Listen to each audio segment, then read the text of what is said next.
உங்கள் தந்திவன் தொலைக்காட்சியில் சின்ன திரையின் சிங்கப் பெண்கள் மாலை 7 முதல் 8 மணி வரை காணத் தவறாதீர்கள்.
நில மோசடி வழக்கு தொடர்பாக கேரளாவில் இன்று காலை கைது செய்யப்பட்டார் அதிமுக முன்னாள் அமைச்சர் MR விஜயபாஸ்கர்.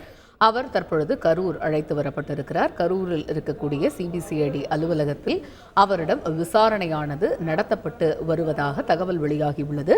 இது பற்றிய கள விவரங்களை அறிவதற்காக வழங்குவதற்காக இணைகிறார் எமது செய்தியாளர் மணிகண்டன். அவரிடம் பேசுவோம். மணிகண்டன், வணக்கம். இப்ப கரூரில் இருக்கக்கூடிய CBCID அலுவலகத்தில் முன்னாள் அமைச்சர் MR விஜயபாஸ்கரிடம் விசாரணை துவங்கி நடைபெற்று வருவதாக அறிகிறோம்.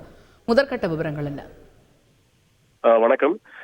நில மோசடி வழக்கில் கரூரை சேர்ந்த அதிமுக முன்னாள் அமைச்சர் MR விஜயபாஸ்கர் இன்று காலை, அதாவது இந்த நில மோசடி வழக்கு சம்பந்தமாக ஏற்கனவே அவர் 2 முறை முன்ஜாமீன் செய்யப்பட்டிருந்தார். அந்த முன்ஜாமீன் மனுக்கள் தள்ளுபடி செய்யப்பட்ட நிலையில் இன்று காலை கேரள எல்லையில் வைத்து MR விஜயபாஸ்கர் கைது செய்யப்பட்டார். அதனைத் தொடர்ந்து சற்று முன்னர் கரூர் மாநகராட்சிக்குட்பட்ட தின்னப்பா நகர் பகுதியில் அமைந்துள்ள CBCID அலுவலகத்தில் தனிப்படை போலீசாரால் கைது செய்யப்பட்ட MR விஜயபாஸ்கரை CBCID போலீசார் இந்த அலுவலகத்துக்கு அழைத்து வந்துள்ளனர். தற்போது அவரிடம் விசாரணையானது நடைபெற்று வருகிறது. அதாவது இந்த வழக்கின் பின்னணியானது வாங்கல் குப்ச்சிபாளையத்தைச் சேர்ந்த பிரகாஷ் என்பவர் தனக்கு சொந்தமான 22 ஏக்கர் நிலம், அதாவது 100 கோடி மதிப்புள்ள நிலத்தை முன்னாள் அமைச்சர் MR விஜயபாஸ்கர் தனது ஆதரவாளர்கள் மூலம் போலியான ஆவணங்களை வைத்து மோசடியாக எழுதி பெற்றதாக ஒரு புகார் எழுந்தது. அந்த புகாரின் பேரில் நடைபெற்று வந்த வழக்கில் அவர் ஏற்கனவே கேட்டிருந்த முன்ஜாமீன் மனுக்களும் நிராகரிக்கப்பட்டு தள்ளுபடி செய்யப்பட்ட நிலையில் அவர் தற்போது கைது செய்யப்பட்டுள்ளார். இந்த வழக்கு தொடர்பாக ஏற்கனவே CBCID போலீசார் கரூரில் MR விஜயபாஸ்கர் வீடு, அலுவலகம் உள்ளிட்ட பல்வேறு இடங்களிலும் அவரது ஆதரவாளர்கள் இடங்களிலும் 2 முறைக்கு மேல் சோதனை நடத்தினர்.